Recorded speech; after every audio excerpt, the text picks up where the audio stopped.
दोस्तों आज हम बात करते हैं comparison between three methods usually told to you. First is FUE, second is DHI and the third is DHT. इन सब मेथड्स में एक्सट्रैक्शन सेम होता है. एक मोटर होती है माइक्रो मोटर, उससे एक FUE पंच अटैच रहता है जो कि इंडिविजुअली फॉलिकल्स को निकाल के लाता है. तो ये देखें तो ये FUE का बेसिक मेथड है और इस हिसाब से FUE method becomes the mother method of the other two as well. अब इस FUE मेथड में क्या करते हैं कि इस तरह से फॉलिकल निकालने के बाद हम बहुत छोटे छोटे छिद्र सर के अंदर बनाते हैं जिनको स्लिट्स बोलते हैं, और उसमें इन ग्राफ्ट्स को हम एक आयरिस फॉर्सेप्स से प्लेस कर देते हैं और इस तरह से दिए हुए ग्राफ्ट्स उग जाते हैं. अब बात आई कि DHI फिर क्या होता है. DHI में instead of making slits we can use this kind of instrument. इसको आप देखें, इसका फंक्शन ऐसा होता है. तो इसमें पहले ग्राफ्ट को लोड किया जाता है और ये स्किन में छेद भी कर सकता है इस तरह से, और छेद करने के बाद ये उसको ग्राफ्ट को पुश भी कर सकता है. तो ये इसमें देखा जाए तो एक चीज समझ में आती है कि ये बोलते हैं कि कुछ लोग बोलते हैं इसमें टच कम होता है. मैं कहता हूं टच कैसे कम होता है.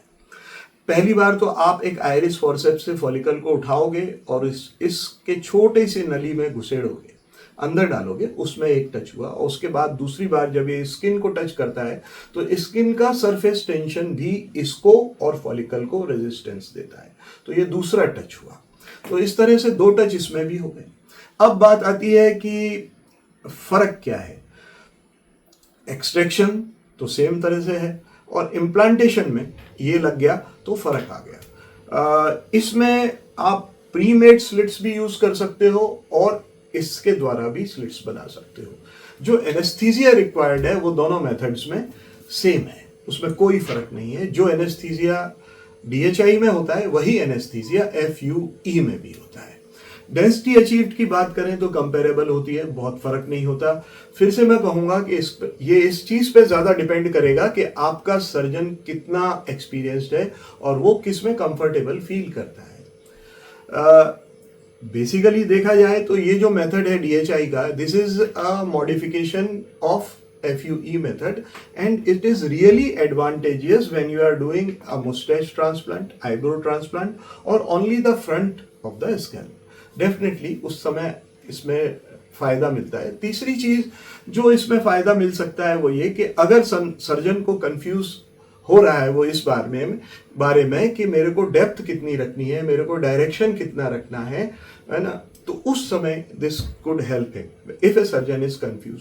ये नए सर्जन के लिए भी हो सकता है और एक्सपीरियंस सर्जन के लिए भी हो सकता है. फाइन हेयरलाइंस के लिए भी ये अच्छा है, जैसे मैंने बताया, छोटी छोटी हेयरलाइंस बनाने के लिए. अब बात एक बेसिक चीज की आती है कि ट्रॉमा कितना होता है. तो ट्रॉमा दोनों मेथड्स में एक बराबर होता है. पीछे से जो फॉलिकल निकालने का ट्रॉमा है वो तो कॉमन है. पहले से छेद बनाओगे तो ये दोबारा से ट्रॉमा नहीं करेगा, और अगर छेद नहीं बनाओगे तो ये ट्रॉमा करेगा. हीलिंग टाइम वो भी सेम है, रिकवरिंग टाइम वो भी सेम है दोनों मेथड्स में. अब बात आए कि किसका एडवांटेज किसके ऊपर है. तो FUE का एडवांटेज इसके ऊपर ये है कि FUE में जब आप 2800 से 5500 तक के हेयर ट्रांसप्लांट करते हो फॉलिकल एक बार में, तो FUE जो है वो ज़्यादा फास्ट और ज़्यादा कारगर साबित होता है. इसके अलावा FUE की कॉस्ट थोड़ी सी DHI के कंपैरिजन में कम होती है. मैं कभी कभी दोनों को एक साथ इस्तेमाल करता हूं. जैसे फ्रंट के लिए मैंने DHI इस्तेमाल किया और थोड़े से बैक पे जाके मैं FUE इस्तेमाल करता हूं.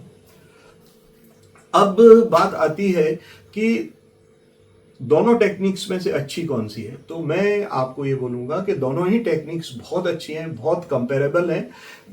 छोड़िए इस बात पे कि आपका सर्जन आपको क्या बताता है आपके लिए. आपकी रेसिपिएंट एरिया में भी मुस्टैच, आईब्रोज और द फ्रंट ऑफ स्कैल्प और डोनर एरिया, दोनों को स्टडी करके आपका सर्जन आपसे क्या कहता है वो मेथड आपके लिए अच्छा है जो आपका सर्जन आपको बताता है. इसके अलावा एक चीज और भी है, DHT. What is DHT? DHT में हम कोशिश करते हैं कि जिस समय हम बाल को निकालें, फॉलिकल को निकालें, एक टीम उसको वॉश करती है होल्डिंग सॉल्यूशन से और दूसरी टीम उसको उसी के उसी समय डाल देती है। इसमें भी थोड़ा सा बात समझने की है कि क्या निकालने वालों की स्पीड डालने वालों की स्पीड के बराबर है, उसमें भी कुछ मिसमैच हो सकता है।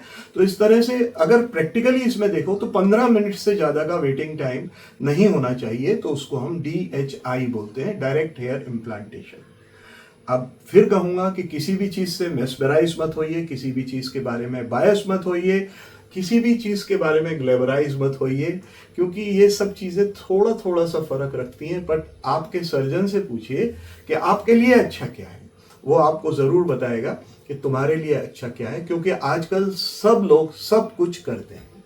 मैं यहीं रुकता हूँ, कोई और सवाल हो तो मेरे को कॉल करिए, I will always try to answer.